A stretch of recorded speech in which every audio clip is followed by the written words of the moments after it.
하나님 말씀 봅니다. 민수기 14장 33절 34절 말씀입니다. 구약성경 219페이지에 있습니다. 민수기 14장 33절 34절 말씀. 너희 자녀들은 너희 반역한 죄를 지고 너희의 시체가 광야에서 소멸되기까지 40년을 광야에서 방황하는 자가 되리라. 너희는 그 땅을 정탐한 날 수인 40일의 하루를 1년으로 쳐서 그 40년간 너희의 죄악을 담당할지니 너희는 그제서야 내가 싫어하면 어떻게 되는지를 알리라 하셨다 하라. 아멘.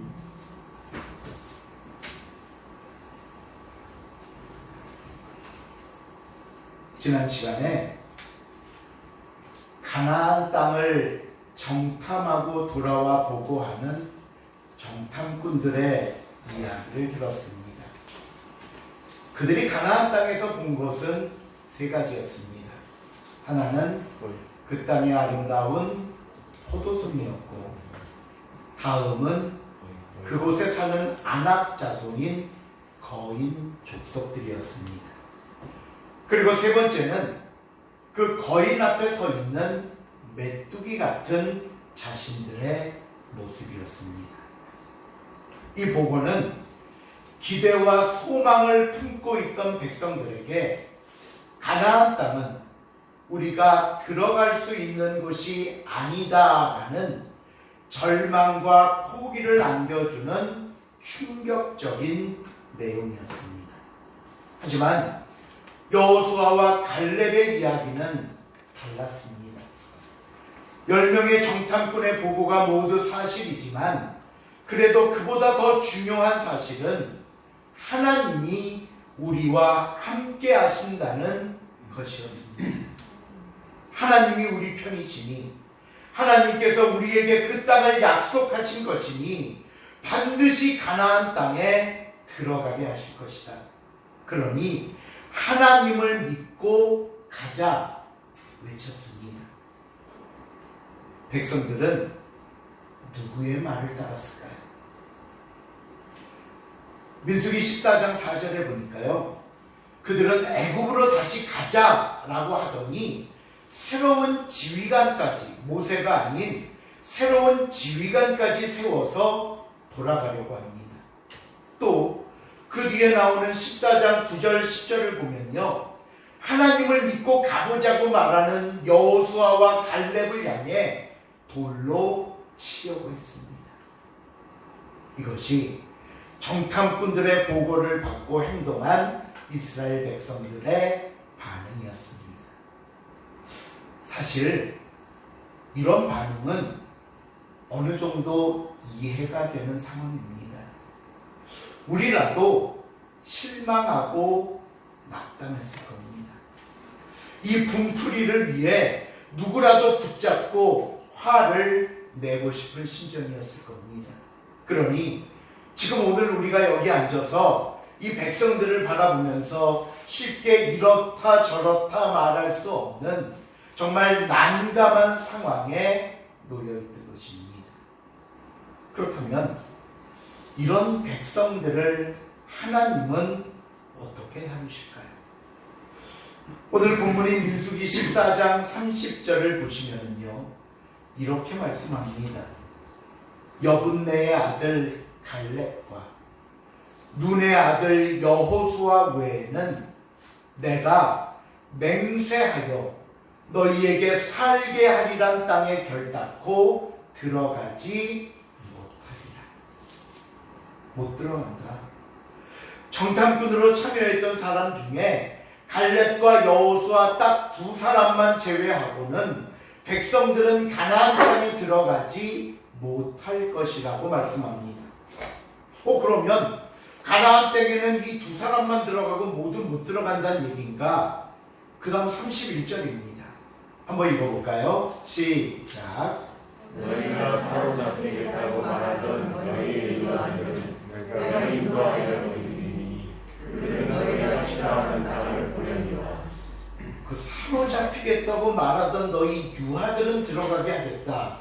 이 말씀이 무슨 의미냐면요, 앞에 저기 민수기 14장 3절에 보면 백성들이 원망하면서 뭐라고 얘기를 했는가 하면요, 하나님, 우리가 그 땅에 들어가면, 그 거인 족속들이 사는 땅에 들어가면 우리 처자들이 사로잡힐 겁니다. 우리 가족들이 그 거인 족속한테 사로잡힐 테니 우리는 애굽에 안 갑니다. 누가 걱정돼서? 처자식들이 걱정돼서. 그렇게 핑계를 댄 거예요.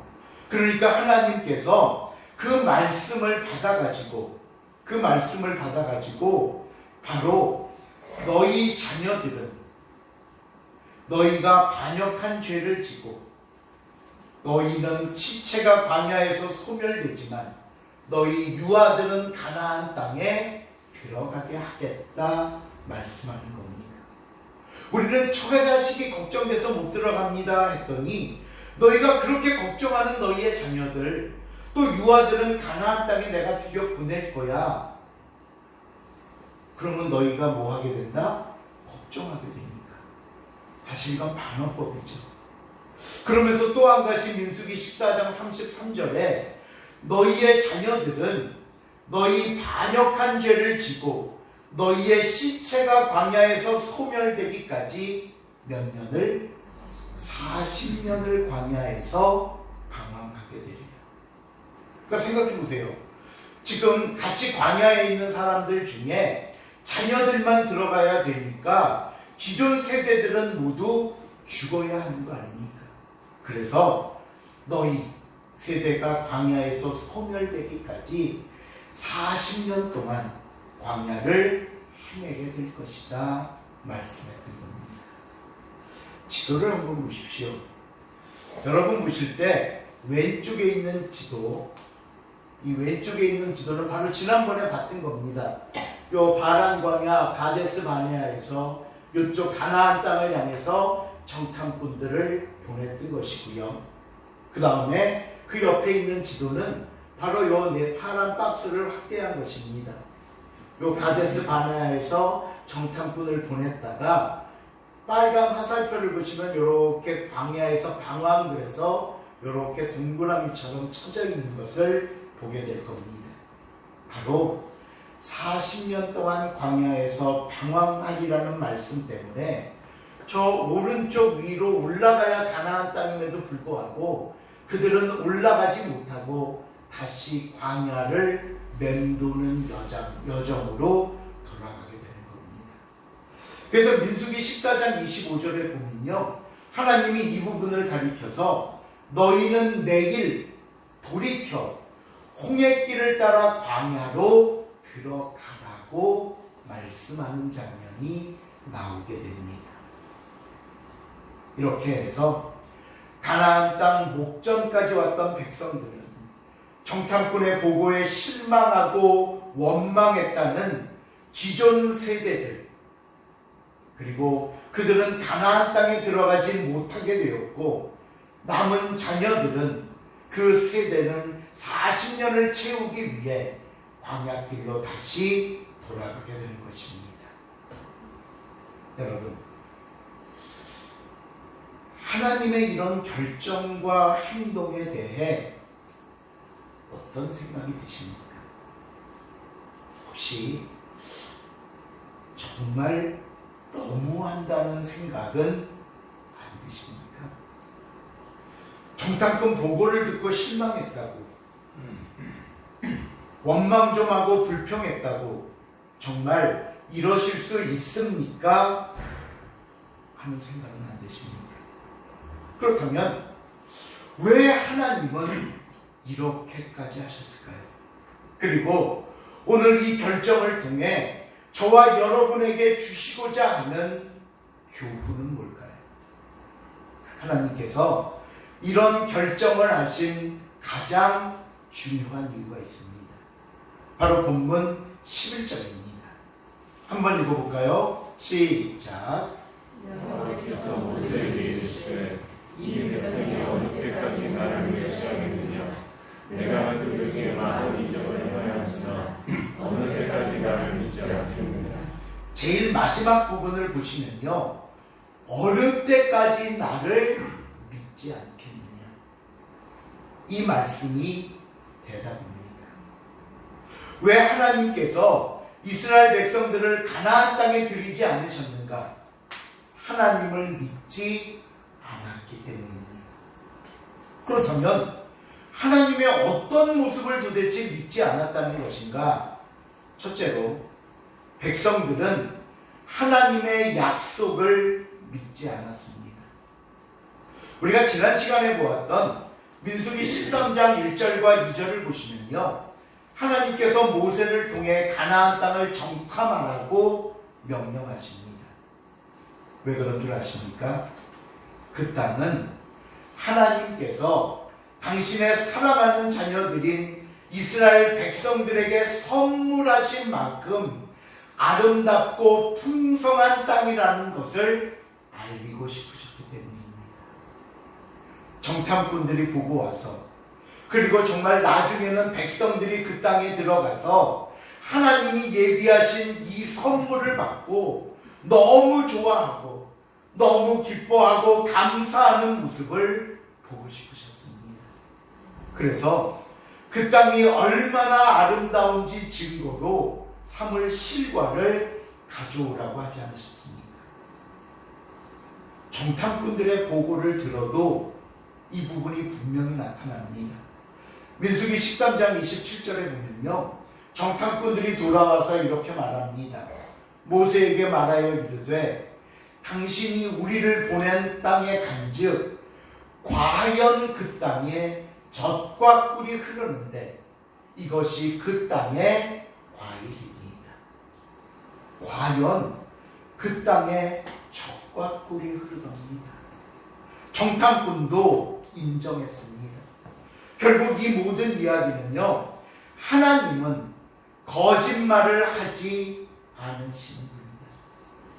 하나님이 젖과 꿀이 흐르는 땅이라 하셨으니 정말 그 땅은 젖과 꿀이 흐르는 땅이고 하나님이 우리에게 하신 약속은 거짓이 없음을 가르쳐주는 것입니다. 그런데 백성들은 그 약속을 무시했습니다. 그 약속의 증거인 포도송이를 볼 때는 하나님을 믿는 것처럼 보였습니다.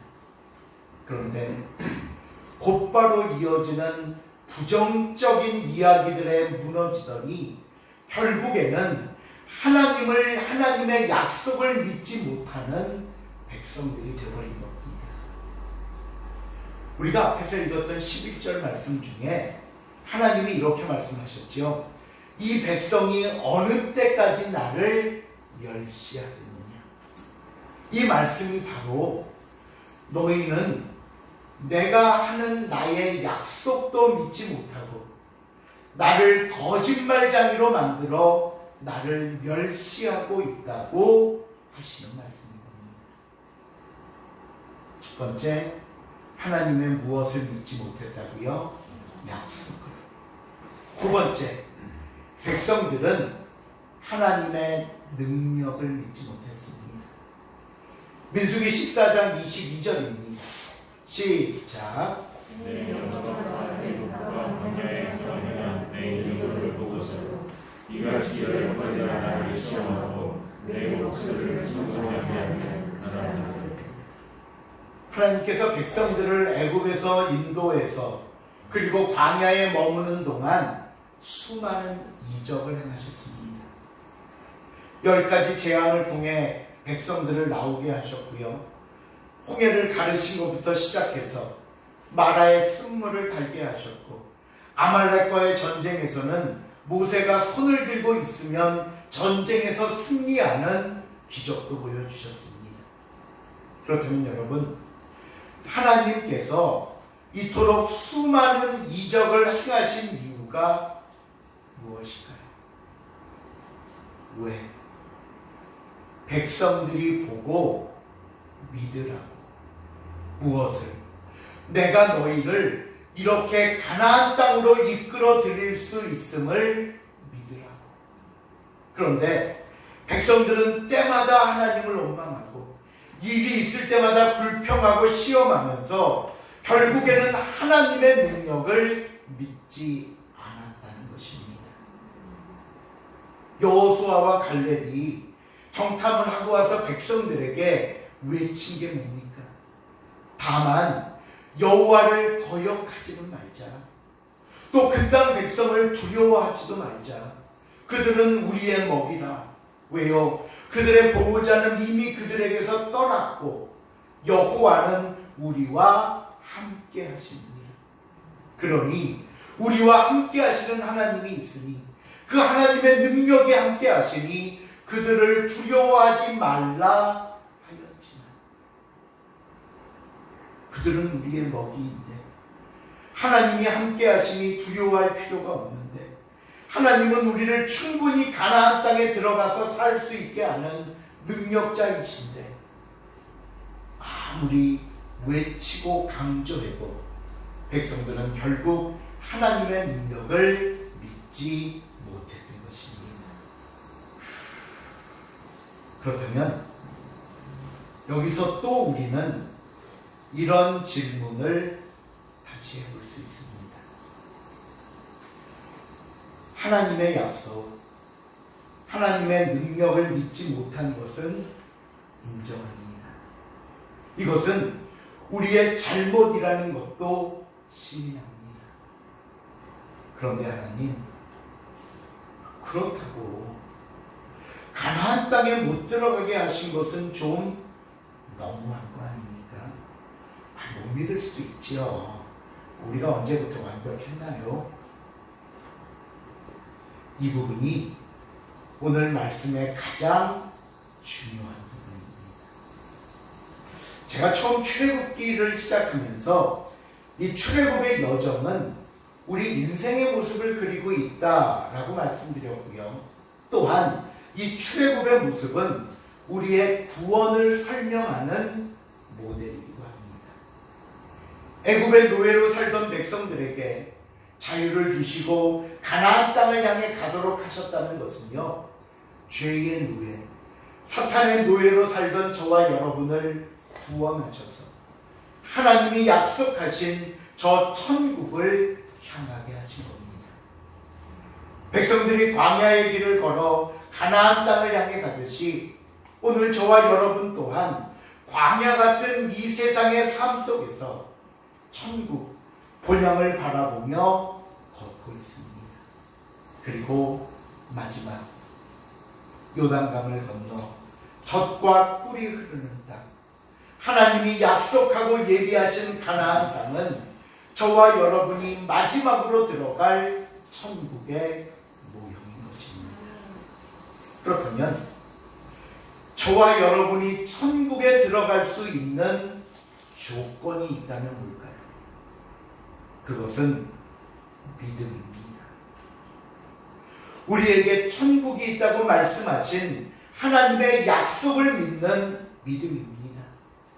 힘들고 어려운 세상 속에서 우리를 붙잡고 이끄시며 때로는 그 품에 안으시고 처음부터 끝까지 우리를 천국으로 유도하시는 하나님의 사랑과 구원을 믿는 믿음입니다. 여러분, 저와 여러분에게도 믿음이 약속을 얻는 유일한 조건이자 방법이듯이 오늘 이스라엘 백성들에게도 하나님을 믿는 믿음이 가나안 땅에 들어가는 유일한 조건이자 방법이 되는 것입니다. 그런데 오늘 이스라엘 백성들은 정탐꾼의 이야기를 들으면서 하나님의 약속을 멸시했습니다. 세상적인 관점에만 빠져서 여호수아와 갈렙의 보고를 무시하면서 하나님의 능력을 저버렸습니다. 그러면 안 되는 겁니다. 그래서 못 들어가는 겁니다. 히브리서 3장을 보시면요, 오늘 본문의 사건을 히브리서 기자가 이렇게 해석을 했습니다. 히브리서 3장 7절, 8절, 9절입니다. 시작. 그러므로 분명히 진동과 같이 너희가 그 영상을 광야에서 시험하다가 잃어버렸던 것 같이 너희가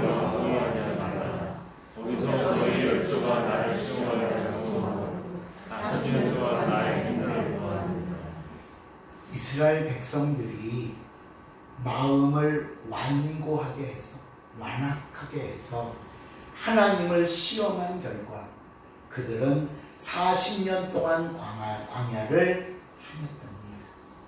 그러고 나서 그 뒤에 15, 16, 17, 18절을 보겠습니다. 시작. 너희가 그의 음성을 경노하시게 하는 것 같이 너희 마음을 완고하게 하지 말라 하였으니 듣고 경노하시게 하던 자가 누구냐? 모세를 따라 애굽에서 나온 모든 사람이 아니냐? 또 하나님이 40년 동안 누구에게 노하셨느냐? 그들의 제사가 광야에서 어려진 범죄한 자들에게 아니냐? 또 하나님이 누구에게 맹세하사 그의 안식에 들어오지 못하게 하셨느냐? 곧 순종하는 자들에게 아니냐? 하나님이 누구에게 경노하셨다고요?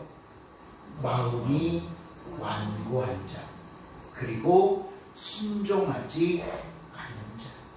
그러면서 결국 이들의 최후가 무엇 때문이었다고 말씀하냐 하면요, 히브리서 3장 19절에 보면 이로보건대 이 모든 것을 종합해 볼 때 그들이 무엇하지 아니함으로 믿지 아니함으로 능히 들어가지 못한 것이라. 히브리서에도 동일하게 이 사건의 결론은 믿지 아니함으로 들어가지 못했다고 말씀합니다. 그러면서 그 중간에 히브리서 3장 13절에 보면요, 이 가나안 사건, 이 40년의 광야를 헤매는 사건을 통해서 우리에게 뭐라고 권면하고 있냐면요, 우리가 시작할 때, 믿음을 시작하고 예수 믿기 시작하고 신앙생활 시작할 때 확신했던 것을 끝까지 견고하게 잡고 있으면 그리스도와 함께 참여한 자가 되리라.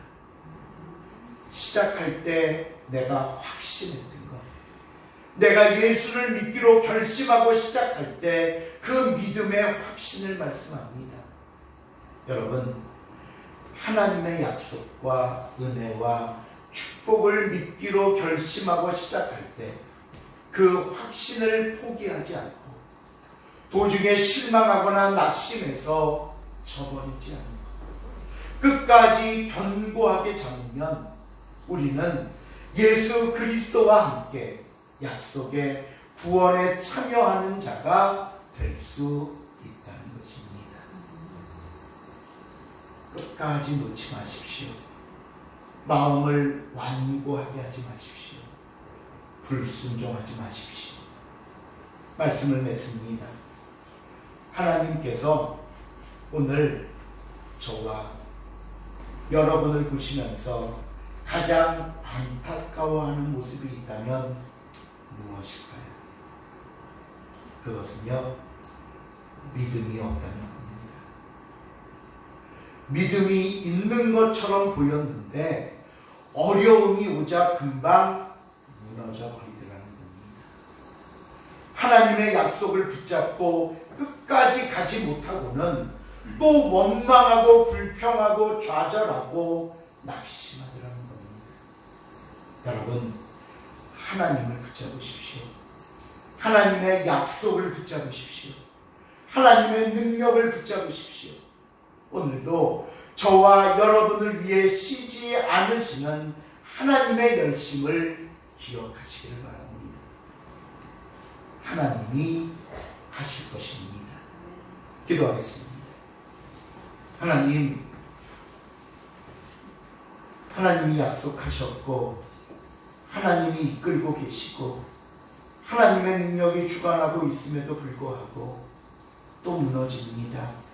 또 원망하고 또 낙심하고 좌절하고 또 어리석게 우리의 마음이 완악해져만 갑니다.